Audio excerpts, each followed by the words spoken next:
Hello, Marlo. Hello. Hey, today we're going to talk about your great-grandma and a little bit about me when I was a youngster and a baby too.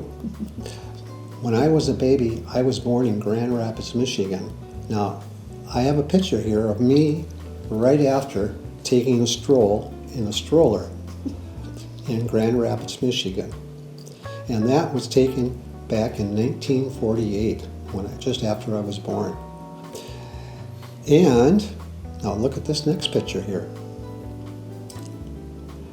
This is me when my mother was holding me and I was just a baby. This was taken around the same time. Mm-hmm. And I had a little note in the back, Billy.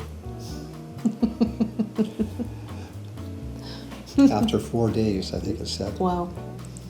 Yes. Yeah, she's holding her little bundle of joy. Yes. Well, here's the next picture. And this is me and my father and my mother. And there's me sitting on the lap. Now, I would say I was about 6 months old there. Yeah, I would say. Yes. Now, here's a picture of my mother. And it was taken in 1961 at a coin show. And you notice here, she has her coin collection here. Mm-hmm. Of our half dollars. Now, she would take this collection and then she would display it at coin shows.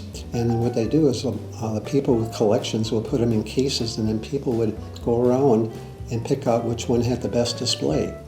And this what the idea was, to bring other coin collectors to look at other people's collection. Sure. So you wanted to be proud of your collection. She was very proud of her half-dollar collection. So she won many awards of that. Now you notice underneath here, the article says, here, inflation here, $1 billion of it. Mm-hmm. Well, there's $1 billion of currency right in front of her. Wow. That's how much inflation they had. That was from Germany. Oh. Back in the early days during, I believe in 1910 area, Mm-hmm. the early teens. You know, my mother was one of the first women to be in the coin business. Wow.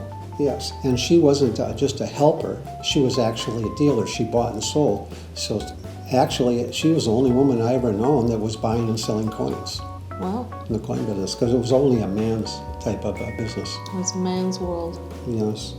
Well, back then it was. Today Yeah. it's more of a woman's world too. She was breaking the glass ceiling, so to speak. Yes. Very, very proud. Yeah, she was one of the first women coin dealers. Oh. How was your relationship with your mom? It was really good. My mother and me got along pretty well. I mean, all parents fight a little bit with their parents, you know. Of course. I fight with them, but pretty much she was very helpful and she put up with a lot with me. My father did too, of course. Well, I'm glad I was here for this one. It was very interesting hearing about Baby Bill and your parents and all of the things that they taught you. That's really interesting, and I hope that you enjoy it too, Marlo. Yes, and I'll be looking forward to sharing more about my childhood and the way I grew up and other things in my life that have made me a different kind of person than others. Yeah. We'll see you in the next one. Take care. Bye-bye. Bye. Love you.